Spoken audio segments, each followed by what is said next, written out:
ওম নমঃ শিবায়, ওম নমঃ শিবায়, ওম নমঃ শিবায়। বন্ধুরা, কিছুদিন পরে আসছে মহাশিবরাত্রি, যা বন্ধুরা এবছর 2026 সালে আগামী 2রা ফাল্গুন 1432 ইংরেজির 15ই ফেব্রুয়ারি রবিবার মহাশিবরাত্রি ব্রত পুজো উপবাস পালিত হবে। তাই মহাদেবের এই প্রিয় মাসে আমাদের অবশ্যই কিন্তু কিছু নিয়ম পালন করা উচিত। কারণ ভোলানাথের যদি আপনারা এই মহাশিবরাত্রিতে আশীর্বাদ পেতে চান, তো ভিডিওতে বলা এই নিয়মগুলো আপনারা এই সময় অবশ্যই মেনে চলুন। যেমন এই মাসে গরুকে এই সামান্য জিনিসটি খাওয়ালে অপার পুণ্য, ধন এবং সৌভাগ্যে ভগবান শ্রীকৃষ্ণ, মহাদেব, মা লক্ষ্মী তাদের ভরিয়ে দেন। এবং এই মাস চলাকালীন, বিশেষ করে এই শিবরাত্রির মধ্যে কিন্তু আপনারা কোনো সোমবার বাড়ি থেকে ভুলো এই জিনিসগুলো কাউকেই দেবেন না। এতে সৌভাগ্যের নাশ হয়। এবং কোন ব্যক্তিদের ওপর মহাদেব কখনো কৃপা করেন না, কোন ভুলগুলো আপনারা এই সময় ভুলেও করবেন না, এই সব কিছু বন্ধুরা জানতে ভিডিওটি অবশ্যই পুরো দেখুন। বন্ধুরা, আপনারা কি জানেন যে এই 5টি কাজ করলে কখনো মানুষের ওপর ঈশ্বরের কৃপা হয় না, সর্বদাই তাদের জীবনে দুর্ভাগ্য লেগে থাকে। এবং এই কাজগুলো বন্ধুরা করলে মহাদেব প্রচন্ড রুষ্ট হয়ে যান এবং শনি দেবের বক্র দৃষ্টিও তাদের জীবনে এসে পড়ে। তাই বন্ধুরা, ভুলেও আমাদের এই কাজগুলো কখনো করতে নেই। এমন মানুষ বন্ধুরা কেঁদে কেঁদে চোখের জল ফেললেও ভগবান তাদের প্রার্থনা কখনো শোনেন না। এছাড়া বন্ধুরা, আমরা আজকের এই ভিডিওতে জানব যে পৃথিবীর সব থেকে বড় পাপ কি, কাদের প্রার্থনা ভগবান কখনো শোনেন না।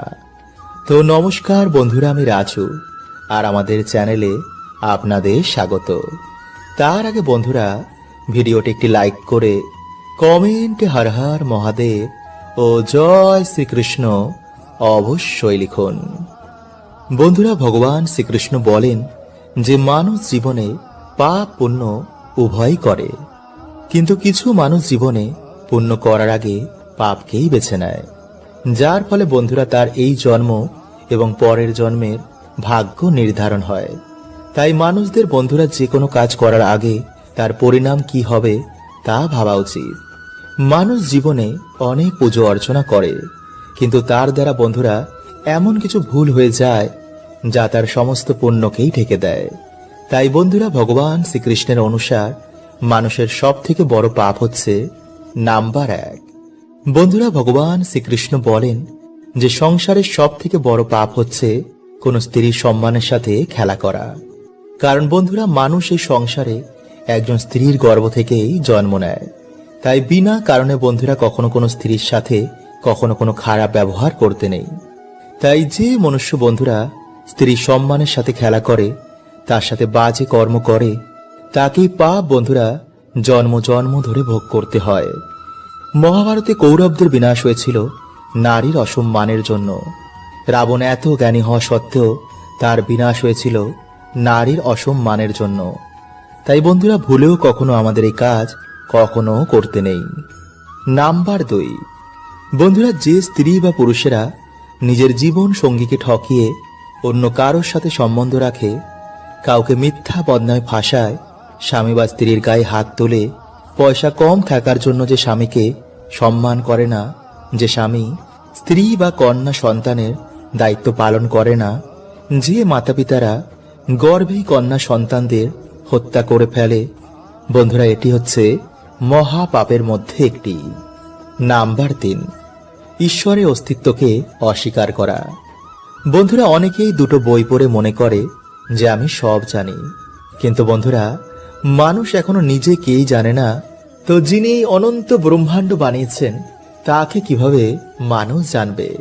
শুধু আমরা মূর্খতার জন্য ঈশ্বরের অস্তিত্বকে চ্যালেঞ্জ করি। নাম্বার 4, বিনা কারণে কারো হত্যা করা। বন্ধুরা, সে পশু পাখি হোক বা মানুষই হোক, ঈশ্বর সবাইকেই সৃষ্টি করেছেন তার বাঁচার জন্য। তাই আমাদের কারো অধিকার নেই যে ঈশ্বরের বানানো সৃষ্টিতে কাউকে মেরে ফেলা। নাম্বার 5, ঘুষ নেওয়া, আত্মহত্যা করা, দেহ ব্যবসা করা, মিথ্যা সাক্ষী দেওয়া, অন্যায়ের প্রতিবাদ না করা, মাতা পিতা গুরুজনদের অপমান করা। বন্ধুরা, হয়তো ঈশ্বর আমাদের সব পাপই ক্ষমা করে দেবেন, কিন্তু যে মা বাবার মনে দুঃখ দেয়, স্ত্রীদের অপমান করে এবং কোনো গরিব দুঃখীর চোখের জলের কারণ হয়ে দাঁড়ায়, তো বন্ধুরা কখনো কিন্তু এমন পাপের ক্ষমা ঈশ্বর আমাদের করবেন না। বন্ধুরা, বাস্তুশাস্ত্রের অনুসার আমাদের বাড়িতে সব থেকে প্রমুখ জায়গা হচ্ছে ঠাকুর ঘর। এই স্থান থেকেই বন্ধুরা আমাদের পুরো বাড়িতে পজিটিভ ঊর্জা প্রবেশ করে। তাই বন্ধুরা, এই বিষয়ে আমাদের কিছু নিয়ম অবশ্যই পালন করা উচিত। কিন্তু বন্ধুরা, আমরা না জেনে এমন কিছু ভুল করে ফেলি যার প্রভাব এসে আমাদের পুরো বাড়িতে পড়ে, যার জন্য আমরা ঠিক মতন পুজোর ফলও পাই না। তাই এর জন্য বন্ধুরা আমাদের ঠাকুর ঘরের বিষয়ে কিছু বাস্তু নিয়ম অবশ্যই পালন করা উচিত। তাই চলুন বন্ধুরা, এবার আমরা জেনে নিই যে ঠাকুর ঘর সম্বন্ধে কিছু বাস্তু নিয়ম। তো নমস্কার বন্ধুরা, আমি রাজু, আর আমাদের চ্যানেলে আপনাদের স্বাগত। তার আগে বন্ধুরা, ভিডিওটি একটি লাইক করে কমেন্টে হর হর মহাদেব ও জয় শ্রীকৃষ্ণ অবশ্যই লিখুন। নাম্বার 1, বন্ধুরা সবার প্রথমে আমরা যে ভুলটি করে ফেলি তা হচ্ছে আমরা স্নান না করেই আমাদের ঠাকুর ঘরে প্রবেশ করে ফেলি, বা প্রত্যেক দিন আমরা ঠাকুর ঘর পরিষ্কার করি না। নাম্বার 2, বন্ধুরা আমাদের ঠাকুর ঘরের দরজা যেন দক্ষিণ দিকে কখনোই না হয়, কারণ বন্ধুরা এই দিক যমরাজের দিক বলা হয়। এই দিকে ঠাকুরের মুখ বা প্রদীপের মুখও যেন বন্ধুরা এই দিকে না হয়।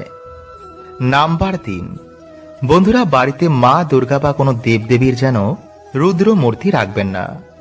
বাড়িতে মা লক্ষ্মী বা ভগবান শ্রী গণেশের দাঁড়ানো মূর্তিও রাখবেন না। পুজো ঘরে কোনো রকমের কোনো ভাঙা মূর্তি রাখবেন না। নাম্বার 4, ঠাকুর ঘরে বন্ধুরা কোনো রকমের জীবিত বা মৃত ব্যক্তির ফটো রাখবেন না, কারণ বন্ধুরা অনেকে কি করে যে ঠাকুর ঘরে কোনো গুরু বা মহাপুরুষের ছবি রেখে দেয় এবং ভগবানের আগে তাদের পুজো অর্চনা করে। তাতে বন্ধুরা সে পুজোর ফল তো সে পায় না, বরং সে গুরু বা মহাপুরুষেরা এতে রুষ্ট হয়ে যান, কারণ বন্ধুরা তারা হচ্ছে ঈশ্বরের ভক্ত। তাই সবার আগে তারা চান যে ঈশ্বরের আরাধনা হোক। তাই যেখানে বন্ধুরা আপনাদের মেন ঠাকুর ঘর, সেখানে শুধু ঈশ্বরের মূর্তি বা ছবি রাখবেন, এবং সেই মূর্তিটি যেন বন্ধুরা 4 থেকে 5 ইঞ্চির বেশি না হয়, এবং শিবলিঙ্গ যেন বন্ধুরা বাড়িতে 2 ইঞ্চির বেশি না হয়, এবং বন্ধুরা আপনাদের ঠাকুর ঘরে যেন ভগবান সূর্য নারায়ণ দেবের একটি ফটো বা মূর্তি থাকে। এটি বন্ধুরা আমাদের বাড়ির জন্য খুবই শুভ হয়, কারণ পঞ্চদেবের মধ্যে তিনি একজন। তার কৃপায় বন্ধুরা আমাদের যশ বৃদ্ধি পায়, মান সম্মান বৃদ্ধি পায় এবং আমাদের শত্রু নাশ হয়।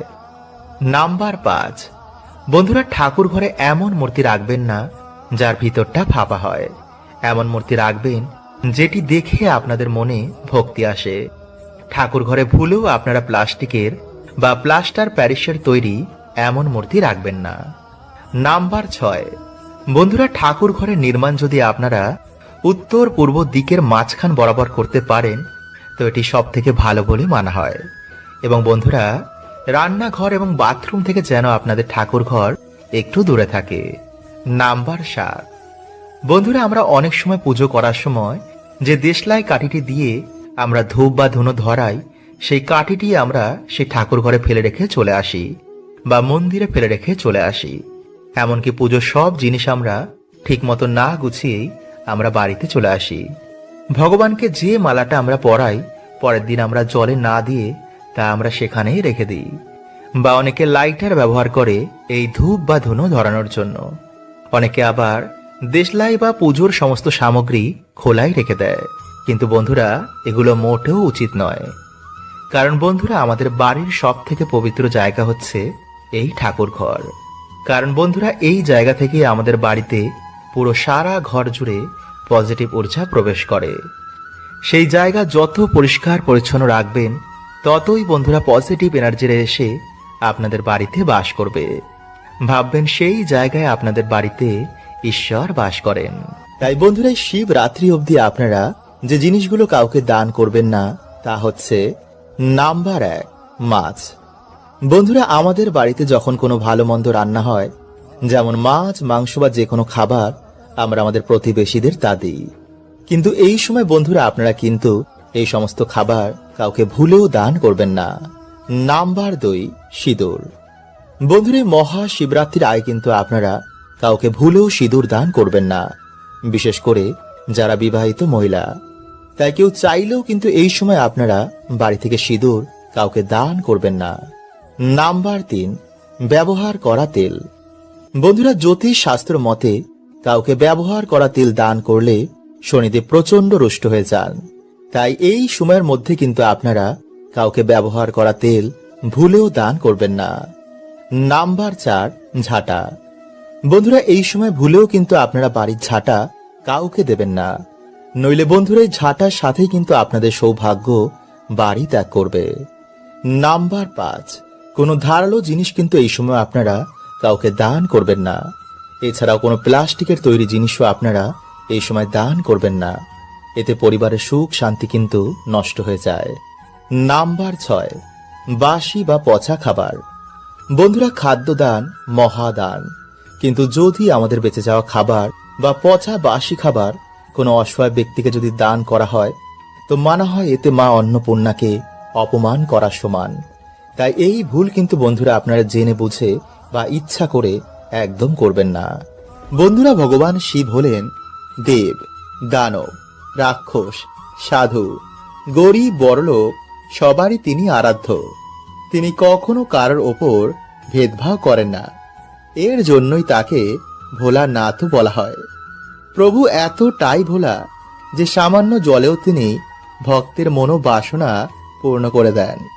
এই কলিযুগে ভগবান শিবকে প্রসন্ন করা খুবই সহজ। তাই মহাশিবরাত্রিতে বন্ধুরা ভগবান শিবের বিশেষ কৃপা পাওয়ার জন্য আপনারা অবশ্যই প্রক্রিয়াটি করুন। যদি নেগেটিভ সমস্যা বা কোনো গ্রহ সমস্যায় ভোগেন, যদি আপনারা আর্থিক উন্নতি করতে চান, বা যদি আপনাদের কোনো ইচ্ছা এখনো বাকি থেকে যায়, তাও পূর্ণ হবে। তাই আজকের ভিডিওতে আমরা বন্ধুরা গোমাতার আশীর্বাদ প্রাপ্ত করার জন্য এক অচূক টোটকার কথা বলবো। যদি আপনারা ঠিক মতন তা পালন করতে পারেন, তো অবশ্যই আপনাদের সকল সমস্যা, সকল মনের বাসনা এতে পূর্ণ হবে। তাই বন্ধুরা, চ্যানেলে নতুন হলে চ্যানেলটি সাবস্ক্রাইব করে বেল আইকনটি অল করে রাখুন, আর কমেন্টে লিখুন হর হর মহাদেব ও জয় শ্রীকৃষ্ণ। বন্ধুরা, এমনটা মানা হয় যে গোমাতার মধ্যে 33 কোটি দেবদেবী নিবাস করেন। তাই গোমাতার সেবা করলে সমস্ত দেব লোকের পুণ্য প্রাপ্ত হয়। গোমাতার সেবাতেই আমরা একসাথে সমস্ত দেবদেবীর সেবা করতে পারি। ঋগ্বেদে গোমাতাকে অমৃত সমতুল্য বলা হয়েছে, কারণ গোমাতার বক্ষ থেকে নির্গত দুধ বহু মানুষের প্রাণ বাঁচায়। এছাড়াও গোমাতা এতটাই পবিত্র যে তার আশেপাশের সমস্ত নেগেটিভ এনার্জি নাশ হয়ে যায়। যে মাটি দিয়ে গোমাতা যায় সেই স্থান ধন্য ধন্য হয়ে যায়। তাই বন্ধুরা, আপনাদের সমস্যা দূর করার জন্য প্রথমে গোমাতাকে অন্ন ভোজন করান, তারপর গোমাতার খুরের জন্য নির্গত মাটি, যাকে গোধূলি বলা হয়, তার নিজের মাথায় ঠেকান। নিজের বাড়ির চারিদিকে তা কিছুটা ছিটিয়ে দিন। এতে আপনাদের বাড়ির বাস্তুদোষ, নেগেটিভ সমস্যা, গ্রহদোষ সবকিছুই দূর হবে। আর যদি বন্ধুরা আপনারা সরল হন, আপনারা কারোর ক্ষতি কখনো না করেন, তো অবশ্যই আপনাদের ঈশ্বর মঙ্গল করবেন। তাই প্রত্যেক সপ্তাহে অন্তত আপনারা এই প্রক্রিয়াটি করুন। বলা হয় গোমাতার সেবাতে মোক্ষ প্রাপ্তি হয়। গোলোক বৈকুণ্ঠ ধাম বা ভগবান শিবের প্রাপ্তির জন্য গোমাতার সেবা করা অবশ্যই দরকার। তাই কালো গরুকে যদি বন্ধুরা আপনারা রুটি ও গুড় খেতে দিতে পারেন, তো এতে শনি ও কেতুর কখনোই বাজে প্রভাব পড়ে না। তাই যদি বন্ধুরা আপনাদের বাড়ির সমস্যা দূর করতে চান, তো অবশ্যই গোধূলি নিজের বাড়ির চারিদিকে ছড়িয়ে দিন। এতে আপনাদের বাড়ি সুখ শান্তিতে ভরে উঠবে। বন্ধুরা, আমাদের জীবনে 3টি কারণে দুর্গতি লেগেই থাকে। 1, নেগেটিভ সমস্যা, 2, পিতৃ সমস্যা, 3, শনি মহারাজের সাড়ে সাতি। আর এগুলো কিন্তু বন্ধুরা আমাদের কর্ম দোষেই হয়। তাই আজকের ভিডিওতে বন্ধুরা আপনাদের যে টোটকাটি বলবো, তা যদি আপনারা ঠিক মতন পালন করতে পারেন, তো আপনাদের জীবন থেকে 3টি সমস্যায় ম্যাজিকের মতন দূর হবে। হ্যাঁ বন্ধুরা, এতটাই শক্তিশালী এই টোটকাটি। বন্ধুরা, আমরা সকলেই জানি যে কাক হচ্ছে শনিদেবের বাহন। এছাড়াও কাককে যমরাজের দূত বলা হয়। আর কুকুর হলো বন্ধুরা ভগবান কাল ভৈরব দেবের বাহন। তাই ভূত প্রেত নেগেটিভ এনার্জিদের কুকুর আগে থেকে দেখতে পায়। এছাড়া কুকুরেরা গ্রহের কুপ্রভাব থেকে আমাদের রক্ষা করে। ঠিক তেমনি কাক আমাদের বাড়িতে পিতৃলোক থেকে আসা খবর নিয়ে আসে। যদি কোনো জীবাত্মা আমাদের বংশে জন্মগ্রহণ করে বা কারোর মৃত্যুর সময় হয়ে এলে কাক আমাদের আগে থেকেই সংকেত দেয়। আর এটা শিব পুরাণে ভগবান শিব মাতা পার্বতীকে নিজে বলেছেন। তাই আপনারা বন্ধুরা ভালো করে মন দিয়ে এই প্রক্রিয়াটি শুনুন। নাম্বার 1, যদি আপনারা আর্থিক সমস্যায় ভোগেন, যদি আপনারা আর্থিক উন্নতি করতে চান, তো সবার প্রথমে বন্ধুরা আপনাদের ওপর থেকে নেগেটিভ এনার্জি সরাতে হবে। তাই সামান্য কিছু লবণ নিজের হাতে নিয়ে নিজের মাথার ওপর থেকে 7 বার ঘোরান। তারপর সেই লবণ খাবারে মিশিয়ে কোনো কালো কুকুরকে 3 রাস্তার মোড়ে খেতে দিন। তারপর পিছনে ঘুরে না দেখে সোজা বাড়িতে এসে হাত পা ধুয়ে ঘরে ঢুকুন। এতে কিন্তু বন্ধুরা সে কুকুরের কোনো ক্ষতি হবে না, উল্টে সে নেগেটিভ এনার্জির নাশ হবে। তাই বন্ধুরা এই মাঘ মাসের প্রত্যেক শনিবার ও মঙ্গলবারে এই প্রক্রিয়াটি করতে পারেন। কিছু দিনের মধ্যেই আপনারা এর ফল পেতে শুরু করবেন। নাম্বার 2, কালো তিল। বন্ধুরা একইভাবে কালো তিল নিজের মাথায় 7 বার ঘুরিয়ে কাক দেখলেই ছুড়ে দিন। এতে আপনার বাড়ি থেকে নেগেটিভ এনার্জি কাক নিয়ে পিতৃলোকে চলে যাবে। আর মাথায় ঘোরানোর সময় বন্ধুরা অবশ্যই আপনাদের ইষ্টের মন্ত্র জপ করবেন। এতে কিন্তু বন্ধুরা খুব তাড়াতাড়ি কাজ হবে। আর যদি বন্ধুরা এগুলো কিছুই করতে না পারেন, তো প্রত্যেক দিন সন্ধ্যায় কিছু হাতে কর্পূর নিয়ে আপনার ইষ্টের মন্ত্র জপ করার পর মাথায় 7 বার ঘুরিয়ে বাড়ির বাইরে গিয়ে সেটি জ্বালিয়ে দিন। এতে কিছু দিনের মধ্যে আপনাদের বাড়ি থেকে নেগেটিভ শক্তির প্রভাব অনেক কমে যাবে। বন্ধুরা আমাদের মধ্যে বেশিরভাগ মানুষই সকালে ঘুম থেকে উঠেই আয়নার সামনে দাঁড়িয়ে পড়ে। এটা কিন্তু বন্ধুরা আপনারা ভুল করেও করবেন না। কারণ আয়না কি করে, সারা রাত আমাদের বাড়িতে যে নেগেটিভ ঊর্জা রয়েছে তা শোষণ করে নেয়। এবং যখন আপনি সকালবেলায় ঘুম থেকে উঠেই আয়নার সামনে গিয়ে দাঁড়িয়ে পড়বেন, সেই নেগেটিভ এনার্জিকে আয়না আপনার উপর রিফ্লেক্ট করে দেয়। ফলে খুব সহজেই আপনার মেজাজ হারিয়ে যায়, মাথা গরম থাকে, কোনো কাজে মন বসে না, ফলে সৌভাগ্য আপনার জীবনে আসে না। তাই এই ভুলগুলো কিন্তু বন্ধুরা আপনারা সকালে ঘুম থেকে উঠে একদম করবেন না। নাম্বার 2, বন্ধুরা আপনারা কি করবেন, যে কোনো একটি ঘটের মধ্যে জল ভরে রাতের বেলায় আপনারা আপনাদের ডাইনিং রুম বা দরজার সামনে রেখে দেবেন। এরপর সকালে যখন আপনারা ঘুম থেকে উঠবেন, আপনারা সেই জলটি নিয়ে গিয়ে আপনাদের বাড়ির সদর দরজার ভিতর দিকে দাঁড়িয়ে বাইরের দিকে মুখ করে সেই জলটিকে আপনারা ডান দিক এবং বাঁ দিকে ফেলে দেবেন। এতে বন্ধুরা আপনাদের বাড়ি থেকে গ্রহ দোষ কাটবে। এবং প্রতিনিয়ত যদি আপনারা এই প্রক্রিয়াটি করতে পারেন, তো আপনাদের ডেফিনেটলি আর্থিক উন্নতি হবেই। কারণ বন্ধুরা এই প্রক্রিয়াটি এতটাই শক্তিশালী যে কিছু দিনের মধ্যে এই প্রক্রিয়াটির ফলে বাড়িতে মা লক্ষ্মীর আগমন হয়। নাম্বার 3, বন্ধুরা আমরা প্রত্যেকেই আমাদের বাড়িতে ঘুম থেকে ওঠার পর আমাদের সদর দরজা বা উঠোনের সামনে ঝাড় দিই। কিন্তু বন্ধুরা আপনারা কি করবেন, শনিবার ও রবিবার ঝাড় দেওয়ার আগে সেই জায়গায় আপনারা একটি ঘটিতে জল ভরে তার মধ্যে কিছুটা হলুদ গুলে সেই জলটি ঢেলে দিয়ে তারপর ঝাড় দেবেন।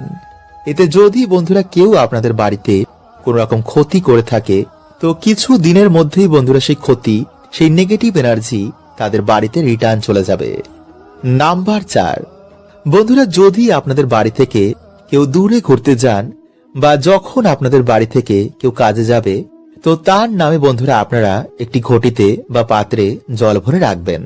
এবং যখন তিনি আপনাদের বাড়িতে ফিরে আসবেন, তার পরের দিন আপনারা সেই পাত্রের জলটি বা সেই ঘটির জলটি আপনারা কোনো গাছে ঢেলে দেবেন।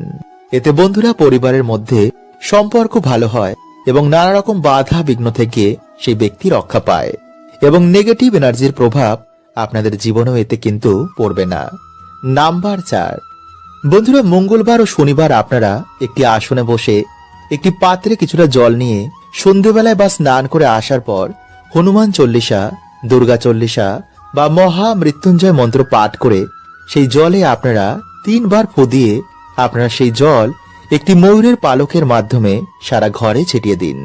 এই প্রক্রিয়াটি বন্ধুরা আপনারা যদি রোজ করতে পারেন তাহলে তো খুবই ভালো, কিন্তু যদি করতে না পারেন তো শনি ও মঙ্গলবার কিন্তু এই প্রক্রিয়াটি করতে একদম ভুলবেন না। এছাড়া বন্ধুরা আপনারা এই মন্ত্র কিন্তু একদমই চেঞ্জ করবেন না। মানে যদি আপনারা হনুমান চল্লিশা পাঠ করেন তো হনুমান চল্লিশা পড়িয়ে আপনারা প্রত্যেক দিনই কার্যটি করবেন। বন্ধুরা যদি পরিবারের সুখ শান্তি ফিরে পেতে চান, মায়ের অশেষ কৃপা যাতে আপনাদের পরিবারের ওপর সদয় বজায় থাকে, তো অবশ্যই বন্ধুরা আপনারা এই প্রক্রিয়াটি একটি বার করে দেখুন। কারণ যার ওপর মা লক্ষ্মীর কৃপা থাকে না তার পড়াশুনো, কাজের জায়গা এবং প্রেম সম্বন্ধেও বিভিন্ন রকম সমস্যা দেখা দেয়। এমনকি পরিবারেও ছাড়াছাড়ি পর্যন্ত হয়ে যায়। কারণ যাতে লক্ষ্মীশ্রী থাকে না সেই জিনিসের কখনো কিন্তু উন্নতি সম্ভব নয়। তাই আমাদের জীবনে প্রত্যেকের মা লক্ষ্মীর কৃপা প্রাপ্ত করা অনিবার্য দরকার। তাই বন্ধুরা আজকের যে প্রক্রিয়াটি আপনাদের জানাবো তা যদি ভক্তি ও পুরো নিষ্ঠার সাথে আপনারা পালন করতে পারেন তো আমি আপনাদের বলছি যে আপনারা মা লক্ষ্মীর কৃপা প্রাপ্ত করবেন, এটা গ্যারেন্টি। তাহলে দেরি কেন? তো চলুন বন্ধুরা এবার আমরা জেনে নিই সেই প্রক্রিয়াটি। বন্ধুরা আমরা সকলেই জানি যে ভগবান বিষ্ণু হলেন এই সৃষ্টির পালনকর্তা, আর মা লক্ষ্মী হলেন তার শক্তি স্বরূপা। তাই ব্রহ্মাণ্ডে যত ডাইমেনশন আছে সব কিছু শ্রী হচ্ছেন মা লক্ষ্মী। তাই আপনারা কোনো রকম লোভ বা লালসা না করে মায়ের আশীর্বাদ প্রাপ্ত করার জন্য আপনারা এই প্রক্রিয়াটি করবেন। কারণ যার উপর মায়ের আশীর্বাদ থাকে তার 14 পুরুষের কখনো অর্থের অভাব হয় না, কোনো মনোবাসনাও তাদের অপূর্ণ থাকে না। তাই আপনারা মায়ের কৃপা প্রাপ্ত করার জন্যই এই মনোভাব নিয়ে এই প্রক্রিয়াটি করবেন। তো আমার সাথে বন্ধুরা একবার আপনারা বলুন, জয় মা লক্ষ্মী। বন্ধুরা এই প্রক্রিয়াটি করার আগে বাড়ি থেকে অলক্ষ্মী বিদায় করা খুবই দরকার, নইলে কিন্তু মা লক্ষ্মী আপনাদের বাড়িতে কখনো প্রবেশ করবেন না। কারণ যেই বাড়িতে অলক্ষ্মী বাস করেন সেই বাড়িতে মা লক্ষ্মী কখনো প্রবেশ করেন না। তাই এর জন্য হয়তো আপনারা এত পুজো অর্চনা করার পরেও মায়ের আশীর্বাদ পাচ্ছেন না।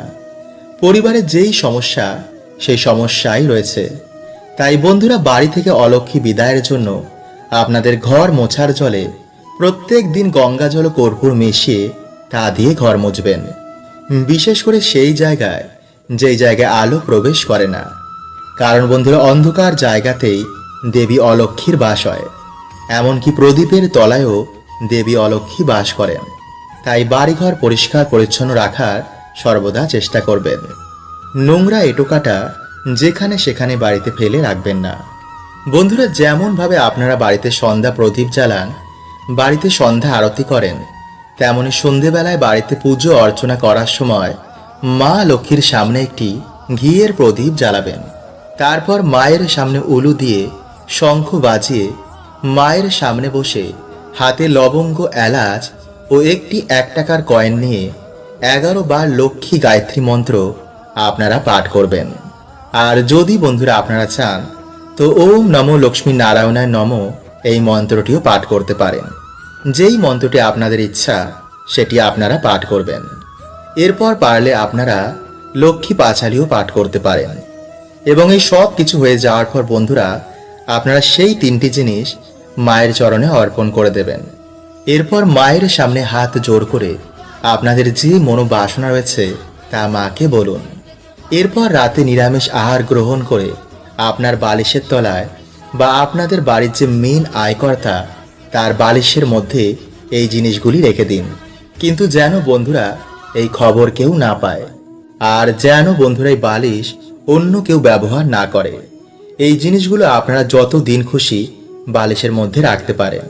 এরপর আপনাদের মনোবাসনা পূর্ণ হলে বাড়িতে মা লক্ষ্মীর পুজো দিয়ে সেই জিনিসগুলো আপনারা কোনো জলাশয়ে ভাসিয়ে দেবেন। হরে কৃষ্ণা। ওম নমঃ শিবায়।